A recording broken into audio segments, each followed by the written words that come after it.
கர்த்தருடைய பரிசுத்த நாமத்திற்கு மகிமை உண்டாகட்டும். நானும் சிறுமையும் எளிமையுமானவன், கர்த்தரோ என் பேரில் நினைவாய் இருக்கிறார்.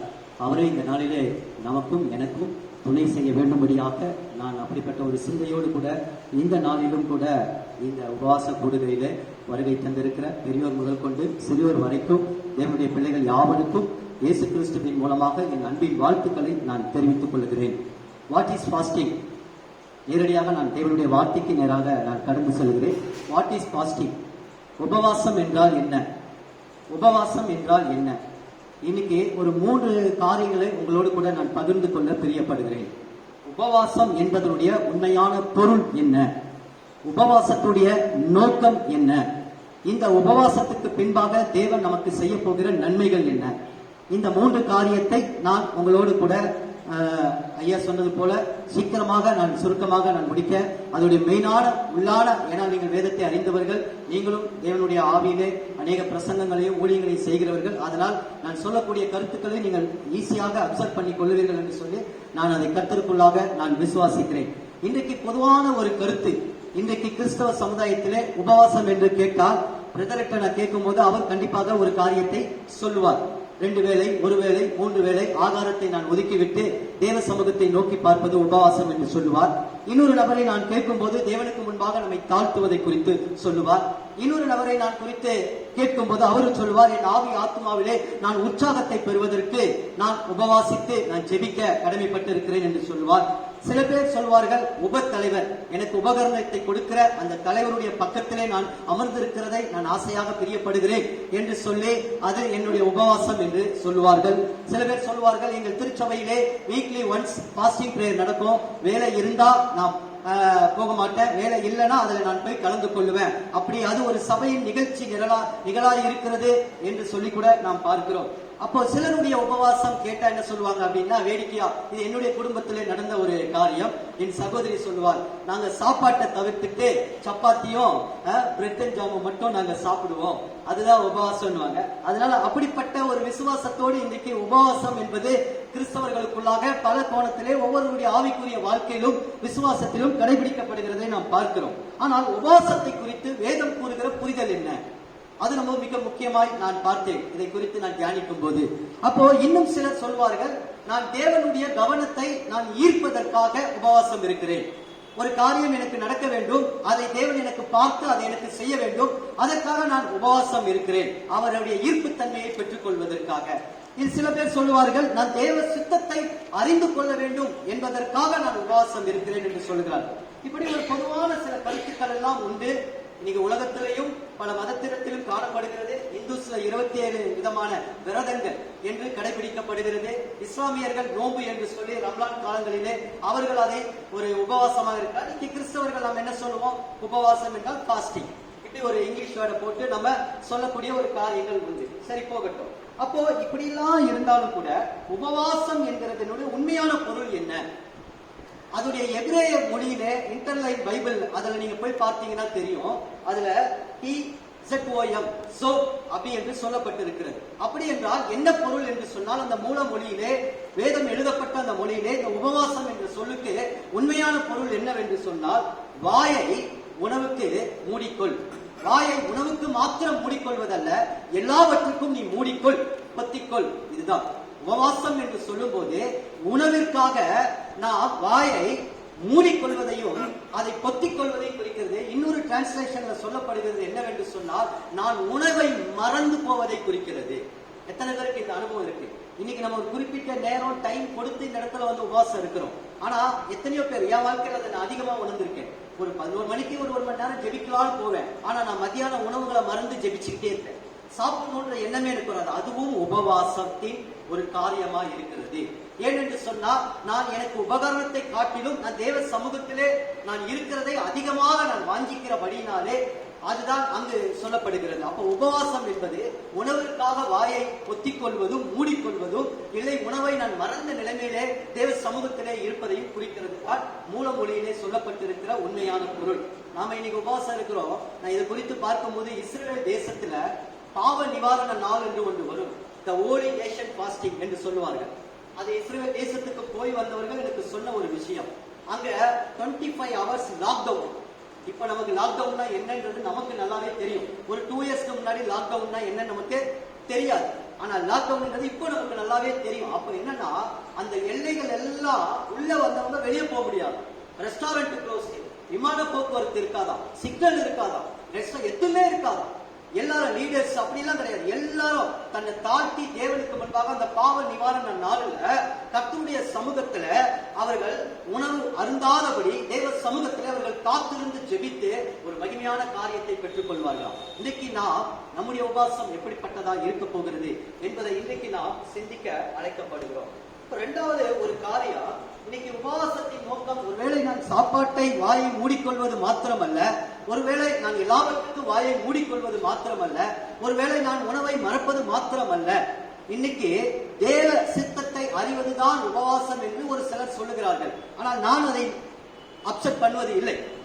நான் அதை ஆவிக்குரிய ரீதியாக அப்படி அது சரியான உபவாசம் இல்லை. அப்ப உபவாசத்தின் நோக்கம் என்ன? தேவ சித்தத்தை அறிந்தவர்கள் தான், தேவ சித்தத்தை அறிந்தவர்கள் ஏறெடுப்பது தான் உபவாசம். அப்ப தேவ சித்தத்தை அறிவதற்காக ஏறெடுப்பது உபவாசம் அல்ல. அப்ப அதனுடைய நோக்கம் என்ன? 2 காரியத்தை உங்களுக்கு மத்தியில் நான் பதிவு செய்ய விரும்புகிறேன். இது மிக முக்கியமான காரியம்.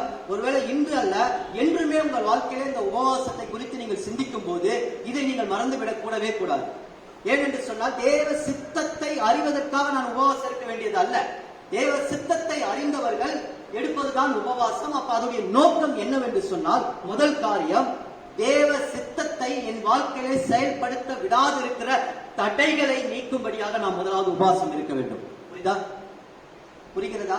தேவ சித்தத்தை தேவன் யாரை கொண்டுதான் செய்வார்? நம்மளை கொண்டுதான் செய்வார். அற்பமும் நீசருமாய் இருக்கிற நம்மளை தான் அவர் ரட்சித்து நம்மளை இன்னைக்கு பரிசுத்தப்படுத்தி அபிஷேகித்து அவருடைய கிருபைகளை நமக்கு தாராளமாய் கொடுத்திருக்கிறார். அப்போ இந்த நம்முடைய தேவ சித்தம் செய்ய முடியாமல் இருக்கிற தடைகள் நீக்கப்பட வேண்டும். அதற்காகத்தான், அதுதான் என்னுடைய நோக்கமாக இருக்க வேண்டும். இரண்டாவது ஒரு காரியம் பார்த்தீர்கள் என்று சொன்னால், நம்முடைய எண்ணங்களிலே காணப்படுகிற சிதறல்கள். எல்லாருக்கும் எண்ணங்கள் ஒருமுகம் இல்லை. அப்ப எண்ணங்கள்ல இருக்கிற சிதறல்கள் தேவனுடைய சித்தத்துக்கு நேராக ஒருமைப்படுத்தி தேவனுடைய வார்த்தைக்கு நேராக நான் என்னை வரிசைப்படுத்த வேண்டும். அதற்காக நான் உபவாசம் இருக்கிறேன். அப்ப உபவாசத்துடைய நோக்கம் 2 காரியம் என்ன? முதல் காரியம், தேவ சித்தத்தை நான் செயல்படுத்த விடாதபடி தடைகள் நீங்க நான் உபவாசிக்க வேண்டும். இரண்டாவது ஒரு காரியம், என் எண்ணங்கள் சிதறி போய் இருக்கிறது. இந்த எண்ணங்களை நான் நேராக தேவனுடைய வார்த்தைக்கு, தேவனுடைய சித்தத்துக்கு நேராக நான் ஒருமைப்படுத்தி அவருடைய சித்தத்தை நான் செய்ய வேண்டும். அப்ப எண்ணங்கள்ல சிதறல். அப்ப எனக்கு பிரியமானவர்களே, இதைத்தான் நம்ம இன்றைக்கு வாசித்தோம். யோவேல் 8ஆம் அதிகாரத்தை வாசிங்க, 12-13 வாசிப்போம். யாராவது ஒருத்தர். நீங்கள் இப்பொழுது உபவாசத்தோடும் அழுகையோடும் புலம்பலோடும் உங்கள் முழு இருதயத்தோடும் திரும்புங்கள் என்று கர்த்தர் சொல்கிறார். முழு இருதயத்தோடும் என்னை திரும்புங்கள் என்று சொல்லுகிறார். நீங்கள் உங்கள் வஸ்திரங்களை அல்ல இருதயங்களை கிழித்து தேவனாகிய கர்த்தரிடத்தில் திரும்புங்கள். அவர் இரக்கமும் மன உருக்கமும் நீடிய சாந்தமும் மிகுந்த கிருபையும் உள்ளவர். அவர் தீங்குக்கு மனஸ்தாபப்படுகிறார். இப்ப இந்த தீங்குக்கு மனஸ்தாபப்படுகிறார் என்று சொல்லும் போது நான் ஒரு குறிப்பை எடுத்துட்டு வந்தேன் யோனாவை. பட் அழகா ராஜேந்திரகுமார் அங்கிள் அவங்களுடைய ஸ்பீச்ல அதுதான் உணர்த்தினாங்க. அப்ப எனக்கு நான் யோசிக்கிறேன், அப்போ நான் தியானத்துல உட்கார்ந்தது அவருக்கு தெரியாது, ஆனா அவர் தியானத்துல உட்கார்ந்தது எனக்கு தெரியாது. அப்ப ஆவியானவர் இன்னைக்கு ஒரு காரியத்தை பேசுகிறார், தீங்குக்கு அவர் மனஸ்தாபப்படுகிறவர். அப்போ இந்த உபவாசத்துடைய நோக்கம், நான் தேவ சித்தத்தை செய்யக்கூடாதபடி எனக்குள் இருக்கிற தடைகளை நீக்கும்படி நாம் ஒவ்வொருவரும் அவருடைய சமூகத்துக்குள் நிற்க வேண்டும். தாழ்த்தி ஏதோ உணவை நாம் தவிர்த்து விட்டு வந்ததினாலே தேவனின் ஜெபத்தை கேட்டு விடுவார், ஐயோ பிள்ளை பசியா இருக்குதே வந்துட்டாங்களே அப்படி என்பது அல்ல. தடைகள் நீக்கப்பட வேண்டும். தேவ சித்தத்துக்கு விரோதமாய், அது என்னுடைய சுயமாய் இருக்கலாம். சுயம் 2 விதத்துல உள்ள வரும். ஒண்ணு, நான் இருதயத்திலிருந்து சுயமா நிற்கும் போது அந்த சுயம் தேவ சித்தத்துக்கு தடையா வரும். இன்னொரு ஒரு சுயம் வரும், மற்றவங்களை கேட்பார் பேச்ச கேட்டுக்கிட்டு நான் சுயமா செயல்படுவோம் பாருங்க. அப்போ நான் தேவனுடைய வார்த்தைக்கு சித்தத்துக்கு விரோதமா செயல்படுகிறவனா இருப்பேன். அப்ப இந்த தடைகள் நீங்குவதற்கு நான் வாசிக்க வேண்டும். இரண்டாவது காரியம் நம்ம பார்த்தோம், என் எண்ணங்கள் சிதறி போய் இருக்கிறது. சகோதரனுக்குள்ளாக ஒப்புரவில்லாம இருக்கிறோம். ஒவ்வொருத்தருக்குள்ளாக நாம இன்னைக்கு ஒவ்வொருத்தரை பார்க்கும் போது அவன் சிறுமியானவனா நம்ம பார்வையில இருக்கிறோம். இன்னைக்கு ஒரு ஒன்னஸ் இல்ல, ஒரு ஒருமனம் இல்ல. ஊழியத்துல நம்ம one body and one Christ இன்னைக்கு இல்ல. ஏசாயா 58ஆம் அதிகாரத்தை நம்ம வாசித்து பார்க்கும் போது அந்த இடத்துல சொல்லுகிறார், நீ உபாசிக்கிற உபாசம் எனக்கு பிரியமில்லை என்கிறார். அதே ஆண்டவர் 5ஆம் வசனத்திலே சொல்லுகிறார், இதுதான் எனக்கு உகந்த உபவாசம் என்று சொல்கிறார். பசியா இருக்கிறவனுக்கு ஆகாரம் கொடுங்கள், சிறுமைப்பட்டவனை உன் வீட்டிலே சேர்த்துக் கொள்ளுங்கள். அப்புறம் வேற என்ன சொல்லுகிறார்? வஸ்திரம் இல்லாமல் நீ கண்டவனுக்கு வஸ்திரத்தை கொடுங்கள். அது மாத்திரமல்ல, கடைசியா ஒரு வார்த்தை சொல்லுகிறார். சொல்லுங்க யாராவது. மாம்சமானவனுக்கு உன்னை ஒழித்துக் கொள்ளாமல். இந்த 4 காரியத்தை நீங்க வேதத்துல வாசித்து பார்த்தீங்கன்னா இதை புறஜாதியர்களும் செய்கிறார்கள். பசியா இருக்கிறவங்களுக்கு ஆகாரம் கொடுக்குறாங்க, வஸ்திரம் இல்லாதவங்களுக்கு வஸ்திரம் கொடுக்குறாங்க. அவங்களும் சிறுமைப்பட்டவங்க சிந்தையா இருந்து இன்னைக்கு பிச்சைக்காரங்களெல்லாம் கழுவி குளிப்பாட்டி அவங்க கொண்டு வந்து ஒரு மனிதநேயத்தோடு செயல்படுறாங்க. நீங்களும் நானும் என்ன செஞ்சிட்டோம்? ஆனா ஆண்டவர் சொல்றாரு, இதுதான் எனக்கு உகந்த உபவாசம் என்று சொல்லுகிறார். கர்த்தருக்கு பிரியமான தேவனுடைய பிள்ளைகளே, இதை நாம் லிட்டரலா பார்க்க கூடாது. இந்த வேத வசனத்தை உள்ள புகுந்து ஆவிக்குரிய விதமாய் பார்க்க வேண்டும். வேதம் 2 விதமாய் பேசும், லிட்டரலாவும் பேசும், ஸ்பிரிச்சுவலாவும் பேசும். அதனாலதான் ஏசாயா சொல்லுகிறார், வேதத்தை தேடி வாசித்து பாருங்கள், அவைகளில் ஒன்றும் ஜோடி இல்லாமல் இருக்காது. ஆவிக்குரிய காரியம் இருக்கிறது. எனக்கு பிரியமானவர்களே, பசி. இன்னைக்கு நாம அந்த ஊழியத்தை தான் செய்யறோம். எத்தனை பேர் பசியோடு இருக்கிறாங்க? அந்த பசியா இருக்கிறவங்களுக்கு இயேசு கொடுத்த அரைப்புகள் இன்னைக்கு நம்ம கொடுத்து கொண்டு இருக்கிறோம். ரட்சிப்பு இயேசுதான் அப்பம். அந்த அப்பத்தை அவர்களுக்கு நாம் கொடுக்க வேண்டும். சிறுமைப்பட்டவர்கள் யார்? நான் இன்னைக்கு இத்தனை பேர் நம்ம வந்திருக்கிறோம். நான் ஒரு உதாரணத்துக்கு சொல்லுகிறேன். யாரையும் காயப்படுத்துவதற்கு என்னுடைய நோக்கம் அல்ல. நான் ஜிஎஸ்க்கு ஒரு கணத்தையும் ஒரு கடையாந்திரத்தில் இருக்கிறவருக்கு நான் ஒரு கணத்தையும் நான் கொடுப்பேன்னா, அப்ப என் பார்வையில யார் சிறுமைப்பட்டவங்க தெரியுமா?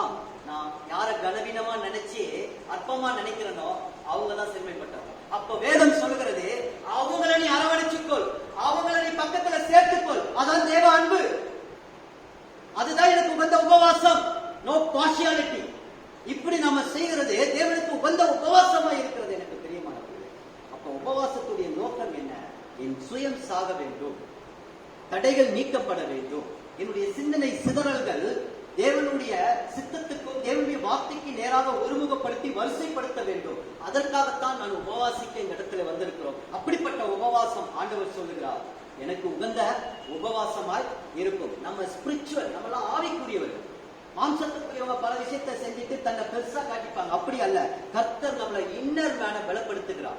உள்ளான மனுஷன், அதான் எபேசியர் 3ஆம் அதிகாரத்துல வாசிக்கிறோம், உள்ளான மனுஷனை பலப்படவும், விசுவாசத்தினால் தேவன் நம்ம இருதயத்திலே வாசம் பண்ணவும், நீங்களும் நானும் அன்பிலே வேறுகின்றவர்களாக இருக்கவும், அறிவு கெட்டாத அந்த அன்பை நாம் ஒவ்வொரு நாளும் உணர்ந்து கொண்டு தேவனுடைய பரிபூர்ணத்திலே நாம் நிரப்பப்படவும் வேண்டும் என்று பவுல் எபேசிய சபைக்கு ஜெபிக்கிறார். அதற்காக அனுக்கிரகம் பண்ண வேண்டி நாம் ஜெபிக்கிறோம் என்று சொல்லுகிறது நாம் பார்க்கிறோம். எனக்கு பிரியமானவர்களே, அப்போ நம்முடைய வாழ்க்கையிலே தேவன் விரும்புகிற காரியம் பெராக்கா வரும். நிச்சயமாய் வரும். வெற்றியை பெறுவோம். தேசம் இயேசுவை அறியும். தேசம் இயேசுவால் நிரப்பப்படும். வல்லமை நமக்குள்ளாக புறப்பட்டு போகும். பிரியமானவர்களே, இதற்காகத்தான் தேவன் நம்மை அழைத்திருக்கிறார். 3வது கடைசியாக ஒரே ஒரு காரியம். அப்போ தேவனுடைய ஒரு சித்தம் என்பது உங்களுக்கு எல்லாருக்குமே தெரியும். நம்ம 1 தீமோத்தேயு 2:4 வாசிக்கிறோம், எல்லா மனுஷரும் ரட்சிக்கப்படவும் எல்லாரும் சத்தியத்தை அறிகிற அறிவு. இன்னொரு தேவ சித்தம் என்ன? 1 தெசலோனிக்கேயர் 4ஆம் அதிகாரம் 3ஆம் வசனம், பரிசுத்தமாய் இருப்பதே தேவனுடைய சித்தம். இந்த 2 காரியம் தான் தேவனுடைய சித்தமா இருக்கிறது. நான் பரிசுத்தமா இருக்கணும், எனக்கு கொடுத்த பரிசுத்த வஸ்திரத்தை நான் காத்து கொள்ளணும். நான் பரிசுத்தம் இல்லாத ஜனங்களுக்கு இதை மீட்ப கொடுக்கணும். யாரு மீட்ப கொடுக்க முடியும்? மீட்கப்பட்ட ஜனங்கள் தான் நம்மளை கொடுக்க முடியும். அந்த 17 வாலிபர்கள் அன்னைக்கு மீட்கப்பட்டு முழங்கால் படிக்கிறதுனால இன்னைக்கு மீட்கப்பட்டவர்கள் எங்கெங்கயோ இருந்து இன்னைக்கு எத்தனையோ தலைவர்கள் மூலியமாக இந்த ஊழியத்தை தொடர் சங்கிலியாக கர்த்தர் தேவனுடைய ராஜ்யத்தின் பணியை செயலாற்றி கொண்டிருக்கிறார். அப்போ இந்த சித்தத்தை செய்ய விடாமல் இருக்கிற தடைகள் நீக்கப்பட நாம் உபாசிக்க வேண்டும்.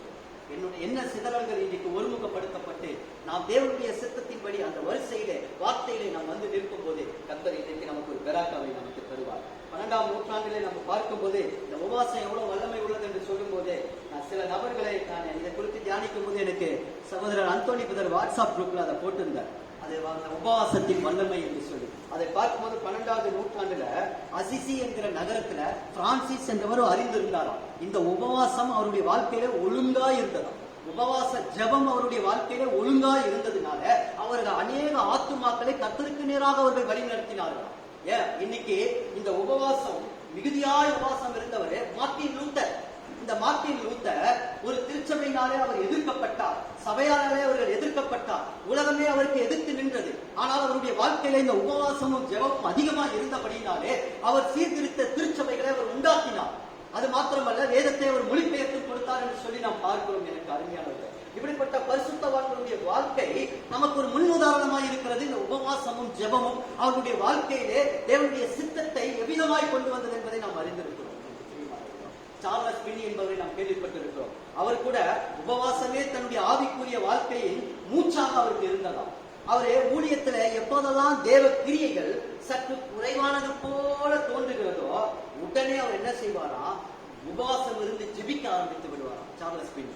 ஆண்டவருடைய கிரிய ஊழியத்துல குறைதா, ஆண்டவருடைய வல்லமை ஊழியத்துல குறைதா, ஆண்டவருடைய காரியங்கள் ஊழியத்துல செயல்படாதபடி ஒருவேளை என் சுயம் நிக்குதா என்று சொல்லும் போது உடனே சார்லஸ் பண்ணி அவருடைய ஊழிய பாதையில மிகுந்த பாரத்தோடு அவர் அங்கு உபவாசம் இருந்து ஜெபித்து இன்னைக்கு அவருடைய அநேக ஆத்துமாக்களை அவர் ஆதாயப்படுத்திக் கொள்ளுகிறவராக இருக்கிறார். இந்த கடைசி நாட்களில் எனக்கு பிரியமானவர்களே, இன்னைக்கு இந்த விசுவாச ஓட்டத்துல இன்னைக்கு இருக்கிற நமக்கு உபவாசமும் ஜெபமும் மிக முக்கியம்.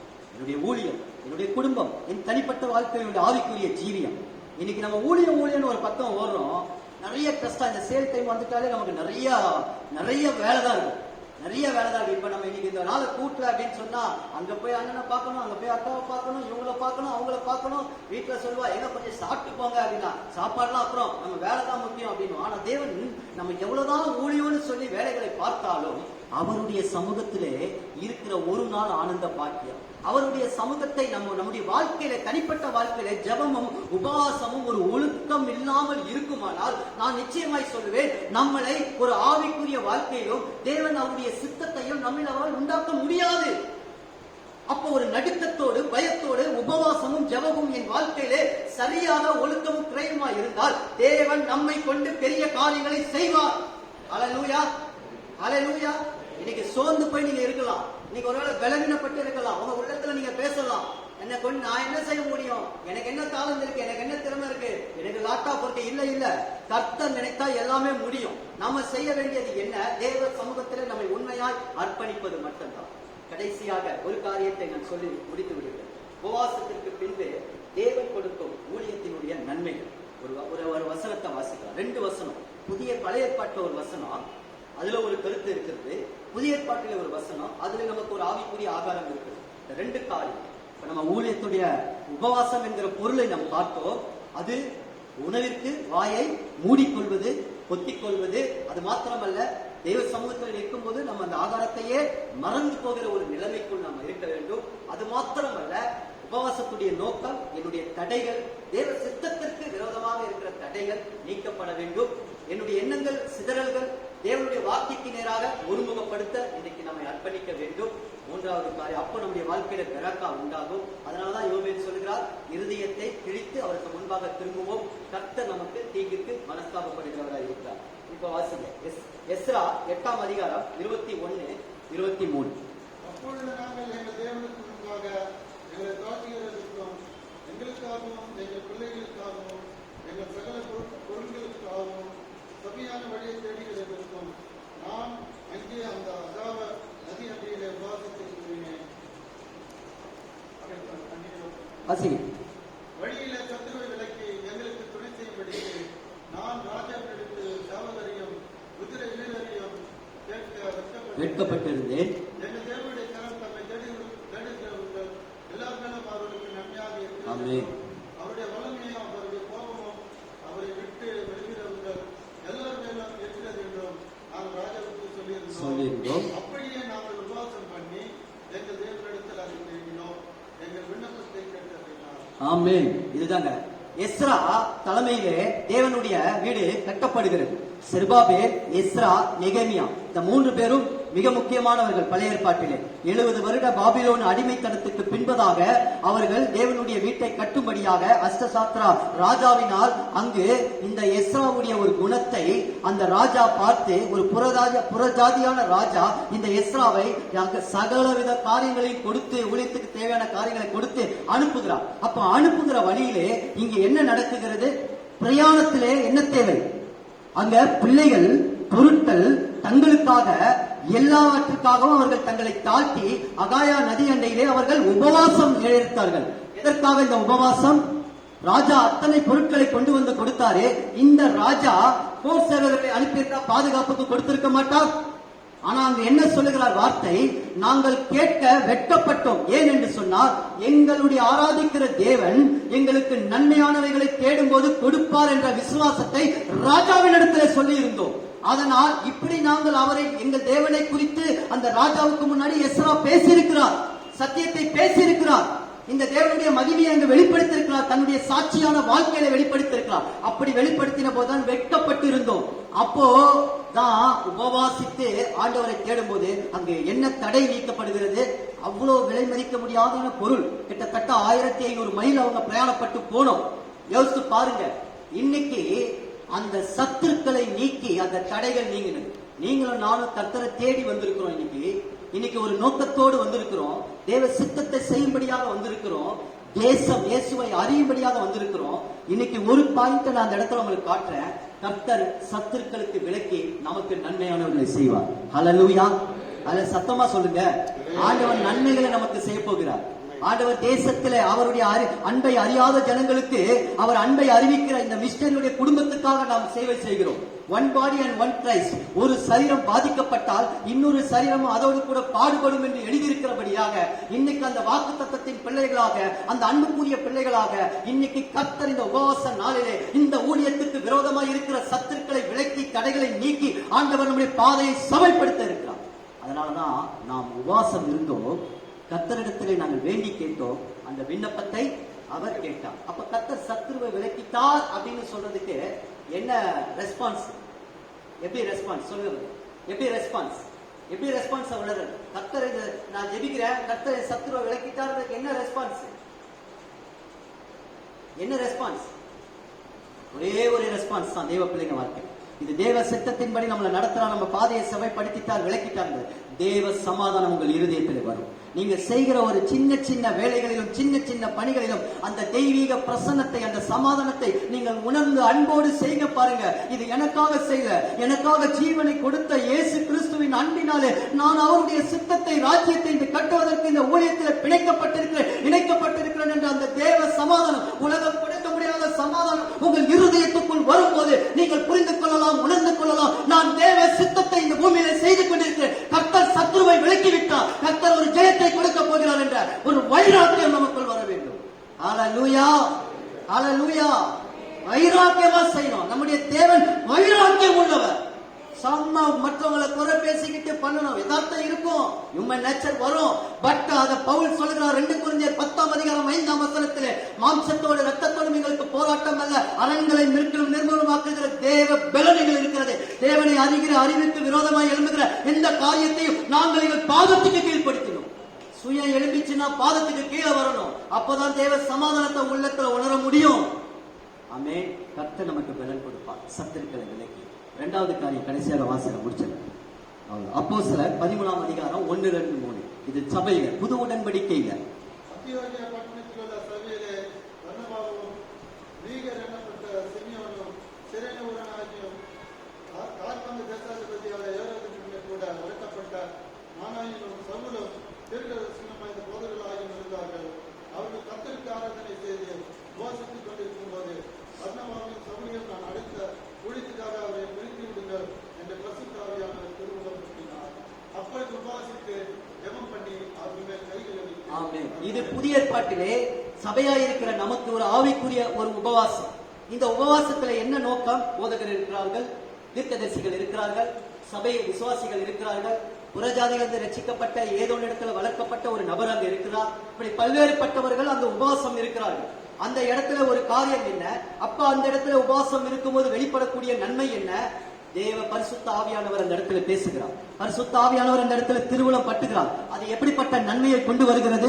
ஊழியத்திலே ஒரு பெருக்கத்தை கர்த்தர் கொடுக்கிறார். ஆதி திருச்சபையில உபவாசம் இருந்து ஜெபிக்க போது இடம் அசைந்ததை குறித்து நாம் பேசுகிறோம். ஆனால் ஊழியத்திலே ஒரு பெருக்கம் வருகிறது. பர்னபாவையும் பவுலையும் சுவிசேஷ ஊழியத்துக்கென்று கர்த்தர் பிரித்தெடுக்கிறார். தேவ ஆவியானவர் அந்த இடத்துல அசைவாடுகிறார். தேவ ஆவியானவர் திருவுளம் பற்றுகிறார். தேவ ஆவியானவர் பேசுகிறார். இன்னைக்கு இந்திய சுதேச மிஷனரி சங்கத்தின் மூலம் உபவாச கூடுகைக்கு தேவன் நம்மளை எதற்காக அழைத்து வந்திருக்கிறார்? இப்படிப்பட்ட நன்மைகளை தேவனால் அனுப்பப்பட்டார்கள். அப்போ ஊழியத்தில் அனுப்பப்படுதல் வேண்டும். அப்ப இந்த உபவாச கூடம் ஏதோ ஒன்று இன்னைக்கு முடிந்து இந்த செயலுக்காக முடிவதல்ல. இது கிரயமும் ஒழுக்கமும் நம்முடைய வாழ்க்கையில தொடர்ந்து இருக்குமானால் நிச்சயமாக நான் சொல்வேன், தேவ ஆவியானவர் அசைவாடுவார். தேவ ஆவியானவர் அசைவாடும் போது பாவத்தை குறித்து, நீதியை குறித்து கண்டித்து உணர்த்தும்படியாக அங்கு ஆசாரியர்களை கர்த்தர் தேசம் அறியும்படியாக அனுப்புவார். திருமணம் பற்றுவார், உள்ளத்துல பேசுவார். ஒருவேளை நானா இருக்கலாம், நீங்களா இருக்கலாம். இந்த ரட்சிப்பின் மீட்புக்காக நம்மளை அர்ப்பணிக்கிற ஒரு அர்ப்பணிப்பாக நம்மளை மாற்றுவார். ஹalleluya, ஹalleluya. ஒரு புதிய சகாப்தத்தை கர்த்தர் உண்டாக்குவார், ஒரு புதிய காரியத்தை உண்டாக்குவார். அப்ப பழைய ஏற்பாட்டிலே அவர்கள் தேவ சித்தத்தை செய்யும்படியாக, தேவ சித்தத்தை அறிந்தவர்கள் உபவாசம் இருந்தபோது சத்துருக்களை விலக்கி நன்மைகளை செய்த ஆண்டவர் இந்த புதிய ஏற்பாடு உடன்படிக்கையிலே ஆவிக்குரிய விதமாக அவர்கள் சுவிசேஷ பாரத்தோடு அவர்கள் உபவாசம் இருந்தபோது கர்த்தர் ஊழியத்திலே ஒரு வளர்ச்சியை கொடுத்தார், அனுப்பப்பட்டார்கள். இந்த ரெண்டு நன்மைகளும் இன்னைக்கு உண்டாகும். எனக்கு பிரியமானவர்களே, இதுதான் சத்தியம். உபவாசம் என்பதுடைய பொருள் நாம் அறிந்தோம், உபவாசத்துடைய நோக்கத்தை நாம் அறிந்தோம். உபவாசத்தினாலே ஆண்டவர் நமக்கு கொடுக்கக்கூடிய ஒரு ஆவிக்குரிய நன்மை, இந்த ரெண்டு காரியத்தை பார்த்தோம். சத்ரு, அந்த தடைகள் நீக்கப்படும். அது மாத்திரமல்ல, இரண்டாவது காரியம், சுவிசேஷ ஊழியத்திற்கு ஆட்கள் அனுப்பப்படுவார்கள். அறுப்போ மிகுதி, வேலையாட்களோ கொஞ்சம். அறுப்புக்கு வேலையாட்களை அனுப்பும்படி உச்சமான இடத்துல வேண்டிக் கொள்ளுங்கள். மத்தேயு 9:37 நாம் வாசிக்கிற வண்ணமாக கர்த்தர் நடத்துவார். இந்த உபவாச கூடுகைக்கு வந்திருக்கிற உங்களுக்கு தேவன் ஒரு வார்த்தையை கொடுக்கிறார். நீங்கள் மற்றவர்கள் பாரத்தை சுமக்கும்படி வந்திருக்கிற உங்களுக்கு ஒரு காரியத்தை சொல்லுகிறார். நான் இதை தியானிக்க முடிக்கும் போது கர்த்தர் இந்த வார்த்தையை பிள்ளைகளுக்கு சொல்லுங்கள். இந்த வார்த்தையை சொல்லி அவர்களை பலப்படுத்துங்கள், தைரியப்படுத்துங்கள். நீங்க இன்னைக்கு ஒருவேளை பலவித உங்க வீட்டு பிரச்சனைகள்ல நீங்க வந்திருக்கலாம். ஆனா அதெல்லாம் நீங்க தூக்கி போட்டுட்டு இன்னைக்கு கர்த்தருடைய சித்தத்தை செய்யும்படியாக நீங்க வந்திருக்கிறீங்களா? இன்னைக்கு ஆண்டவருடைய ஒரு கிருபை உள்ள வார்த்தை, ஒரு அதிகாரம் ஒரு வார்த்தை, வாக்குத்தத்தமான வார்த்தை நீங்கள் கேட்டு விசுவாசித்து இன்னைக்கு நாம் கர்த்தருடைய நாமத்தினாலே ஜெயம் எடுக்க போகிறோம். ஏசாயா 60:2-3 வசனங்களை நீங்கள் வாசித்து பாருங்கள். இதோ இருள் பூமி எங்கும் இருக்கும், ஜனங்களை மூடும், கர்த்தர் உதிப்பார். இதை விசுவாசமா இன்னைக்கு அறிக்கை செய்யுங்க. ஒவ்வொருவரும் சொல்லுங்க, கர்த்தர் என் மேல் உதிப்பார். சொல்லுங்க, கர்த்தர் என் மேல் உதிப்பார். அவருடைய மகிமை என் மேல் இருக்கும், காணப்படும். பூமி எங்க கொரோனா வரலாம், பூமி எங்க அடைக்கப்பட்ட வாசல் பல பிரச்சனைகள் வரலாம். நான் கர்த்தருடைய சமூகத்தில் மரித்தவர்களுக்கு உயிர்த்தெழுந்தவர்களுக்கு முன்பாக நான் நிற்கிறபடியினாலே அவர் என் மேல் உதிப்பார், அவருடைய மகிமை என் மேல் காணப்படும். இந்த விசுவாச அறிக்கை இடுகிறவர்களுக்கு கர்த்தர் இன்னைக்கு இந்த விசுவாசத்தின் ஜீவனை அவர் கொடுக்கிறவராக இருக்கிறார். அப்போது அந்த ஊழியத்தில் என்ன நடக்கும்? அடுத்த வார்த்தை வாசிங்க. அந்த வெளிச்சத்திற்கு ஜாதிகள் வருவார்கள். பற்பல ஜாதிகளிலிருந்து இந்த சபைக்குள்ளாக கட்டி எழுப்பப்படும்படியான காரியங்களை கர்த்தர் கொடுப்பார். உதிக்கிற இடத்துல ராஜாக்கள் வருவார்கள். இந்த விசுவாசத்தோடு நம்முடைய முழங்கால்களை தேவனுக்கு முன்பாக முடக்குவோம். இந்த விசுவாச வார்த்தையோடு கூட இந்த உபாச கூடுகைக்கு வந்திருக்கிற இந்த சத்தியத்தை கேட்ட ஒவ்வொருவருக்கும் எனக்கும் சேர்த்து இந்த ஊழியத்திலும் கர்த்தர் இன்னும் பெரிய காரியங்களை செய்யும்படி நாம் மனத்தாழ்மையோடு நம் ஆண்டவருக்கு நம்மை அர்ப்பணிப்போம். God bless you. இயேசுவின் நாமத்தினாலே ஆமென்.